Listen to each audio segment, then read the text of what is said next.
For our recycled spring make today, we'll need a recycled bag, 3 different pens, one orange, one yellow, one black, a pair of scissors, some string, that can be any colour, a recycled envelope, some sellotape and an A4 piece of paper.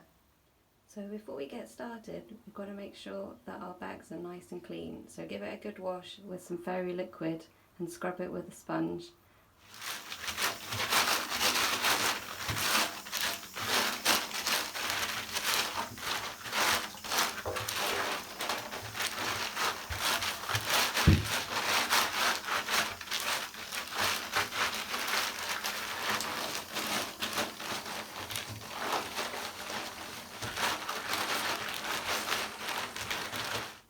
Now you want to give it a bit of a rinse with some water from the tap.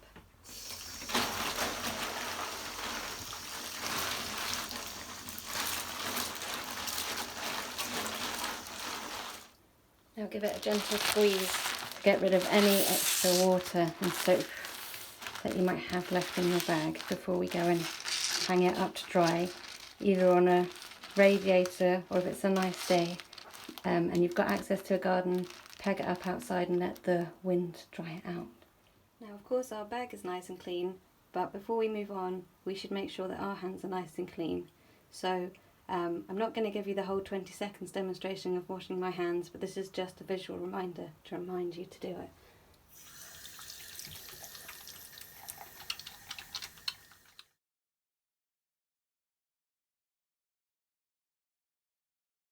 The first thing that you need to do is get your template ready. So with your A4 piece of paper, fold it in half.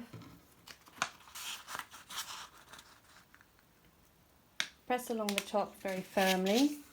If you've got a good pair of nails, then you can score along the top again. Once you've got a good score line, then you should be able to open up your piece of paper and either gently rip down the center line, like I am here. It doesn't matter if it gets a little bit torn, that's totally fine. Or if you're a little bit less confident, then you can just use a pair of scissors to cut along that line. And now you have your template, so you can get rid of the second piece of paper. Now you want to take your plastic bag and unfurl it after you've washed it, so it should be nice and dry by now.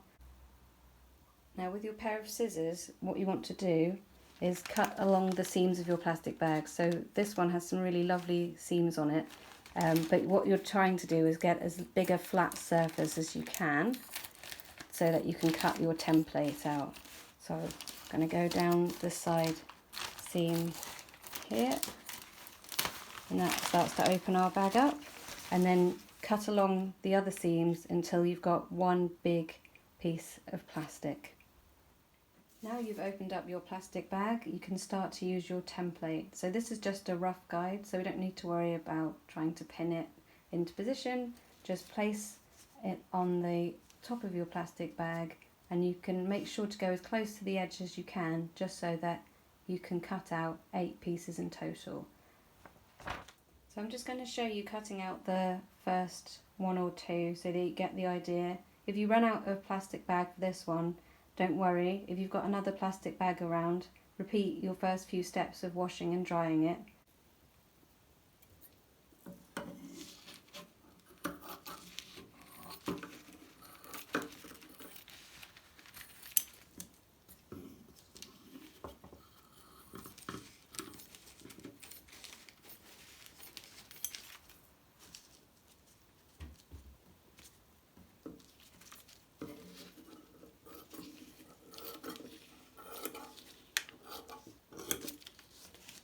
It makes it easier to cut, then you can always sellotape your piece of paper very lightly to the plastic bag and then peel off when you cut. So now we have piece 1 cut. We're going to use our piece of paper again as the template, and we're going to put our orange piece just to the side out of the way of our cutting. If it makes it easier to cut your template out, then you can use some sellotape just to lightly secure the template to the plastic bag so it doesn't slip about. I would suggest doing it just on the top and then at the bottom, and that should give you a bit more security for cutting out and probably make it just a tiny weeny bit quicker for you.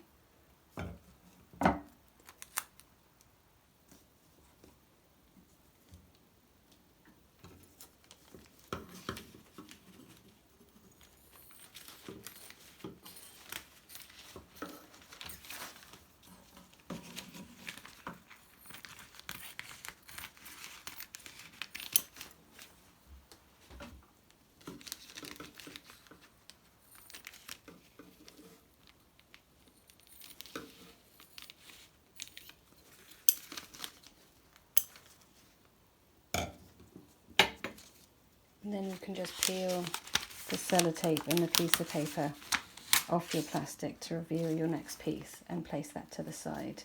And then just repeat this another 6 times so that you have 8 little pieces of plastic in total. Okay, so you now have 8 different pieces of plastic. So 1, 2, 3, 4, 5, 6, 7, 8 pieces. Your next move is to make sure that you get all of your pieces nicely on top of each other. Now they don't need to be 100% neat, but the closer that you can get them on top of each other, the better for your final make. So just lining all of those up. And then you end up with a nice little stack like this. So the next thing that we're going to do together is to complete an accordion fold, which sounds a little bit complicated at first, but it's quite simple once you get started. Before we make our accordion fold, we must remember to get our little piece of string, otherwise we won't be able to capture the accordion fold at the end. I'm going to turn my plastic now just so you can see how the accordion fold works.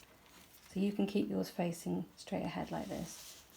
So what you do is you take all your pieces, making sure they're neatly stacked, and then you make probably about a finger's width little fold from down at the bottom to the top, so you can see it's folded there.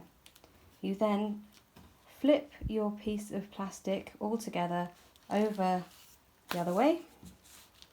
So now you've got the other side, and then you do exactly the same thing, fold up again, and then flip again,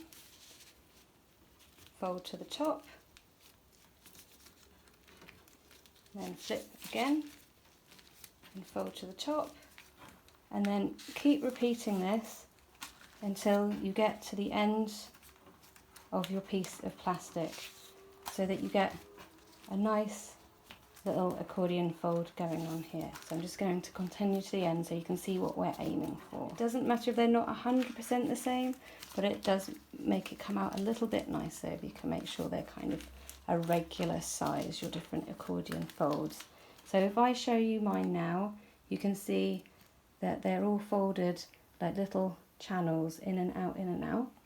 And then this is where our important piece of string comes in.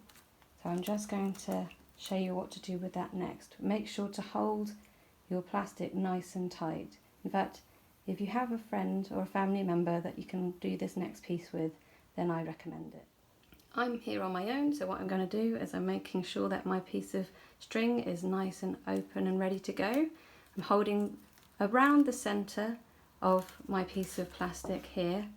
I'm holding it nice and tight, and then I'm going to lift it slightly so that it's off the table. I'm going to put my piece of string underneath, and then going to relay my piece of plastic over the top of my string, and then I'm going to tie the tightest knot that I can get on top of my plastic. That's really important because it keeps it nice and firm when we start to open our plastic up. So get it nice and tight. If somebody else's finger has been helping, make sure not to trap their finger in, because that's not very fair, is it? So make sure to get that nice tight knot. In fact, just to make doubly sure, what I'm going to do is turn my piece of plastic over so that I can tie it again on the top here. Got a bit of a long bit of string there, but I'll be fine. And tie again, and you want to just have a little double knot there in the middle to make sure that it's nice and tight. So you can use your finger there to make sure you get a good hole. for that little knot that you're tying. There's your 2 knots tied, and your finished thing looks a bit like that. Don't worry, that's not the finished article yet. Now I had quite a lot of string to use there, so I'm going to trim my string down a bit just to make it a little bit more manageable. So just use my scissors there. So this is the bit that we might need a little bit of help from an adult with, because we're going to be using our scissors again. And what you want to do is you want to get your piece of plastic bunched on one side, and then you want to cut with your scissors along from one corner into a little curve, a bit like a petal shape. Now it is quite stiff, you can see it's quite hard for me, so you're going to maybe need to go through a few of the shapes at a time just to give yourself the chance to get through the plastic. So this is the shape that you're aiming for, a bit like the top of your finger. I had to cheat and use my slightly larger fabric scissors, but hopefully if you go through the different pieces one by one, you'll make it through with the scissors that you have. So same thing again on the other side. You're taking off on one side, and then like a little finger, you're making sure you get a finger on the other side. So just be a little bit careful with your fingers as well while you're doing this. And you can always trim them to neaten them, but it doesn't really matter if you do that. So you can see from my little chick here that he looks a little bit like a pom-pom, and that's exactly what we're going to do now with our plastic bags. So what you do is you open out your plastic bags. You should have a nice little shaping at the top here. Sorry little guy, you're going to have to move out the way so I can show everyone. So you then peel up 4, and you don't have to be too gentle with this because you used a plastic bag, so it's quite robust. So you pull up one way and you pull 4 in this direction, and then once you've got your 4 in this direction, you're just teasing them apart, all the different layers from each other. So I've got my first 4, you can turn it, that makes it easier. So you can see you've got nice 4 there, and then repeat the same thing but on the other side. So turn it over and open them out.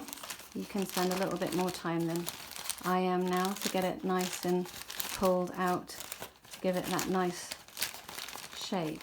And so you're going to then repeat that on the other side. So you're going to take 4 of your plastic pieces this way to start making your pom-pom shape.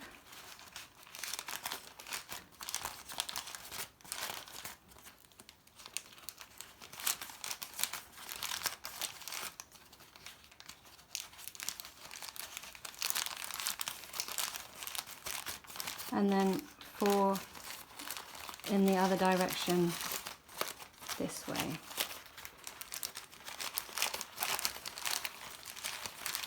And you can start to see that he's taking a little bit of shape here now, starting to look like a ball, and you can give him a nice little squeeze to get him looking good. So I'm going to keep going a little bit longer with mine to get the right shape, but hopefully you're happy with your shape now, and then I'll tell you what to do next. Hopefully now your chick is looking nice and fluffy and it's ready for the fun bit, which is to add its face. Now you can see my first little chick, he's got fantastic huge goggly eyes. Now that is the only pair that I have in the house, so this time I'll be making it slightly differently. So this is where your paper comes in. So I'm just using some recycled envelope here, but you can use any paper that you've got at home. And I'm just going to draw myself out a little set of eyes. So I'm going to use my black pen, do a big nice pair of eyes. So I've gone for some ovals. I'll show you those in a moment once I've finished drawing. You've got big ovals there, and then if you just leave a little bit of a circle, so draw a circle in the top right hand side of each of your eyes, and that might just be a little bit of light on your chick's eye, and then just colour in until you've filled up the entire rest of that space. And then once you've done that, you can go and cut them out from there. I've just been playing about with a few different styles of eyes to work out exactly what I would like to use on my chick. Now, if you don't have a black pen, of course you can use a black pencil or any coloured pencils that you have available to you. So once you've settled on the eyes you'd like to use, then you can just start to cut them out. Now you've got your eyes, you can start thinking about the beak. So beaks are often diamond shaped, but we're going to have a little bit of a play about with how we want to do our beaks now. So because I have an orange fluffy chick, I'm going to go with a yellow beak. So I've placed my eyes back on my piece of paper so I can kind of get the right size, and I'm just going to do a little shape there and then a slightly longer shape here to make a kind of kite or diamond shaped beak. And then I'm going to do what I did with the eyes, which is going to colour that in. And if you want to make it stand out more, then you can put a piece of black line around the outside of your beak. Once you're happy with your beak, then the same thing, cut this one out. This is where our sellotape comes in. So what we want to do is we take a piece of sellotape, just a very small piece, off our roll. So you've got your little piece of sellotape, and what we're going to do is we're going to make it double-sided. So you just roll it as if you were rolling up a little sausage until you've used all of your sellotape, and then you end up with a little tube shape, and then you place that on the back of one of your eyes. You can trim down the sellotape if it's coming out from underneath the eye, but it's not the end of the world if it is. And then you spend a little bit of time positioning your eye on your chick, and then give your plastic just a little bit of a nice squeeze until your eye is on in the place you'd like it to be. So then repeat that with your other eye and your beak, and then you have your little plastic chick. And here we have our little chick ready to go and enjoy the spring.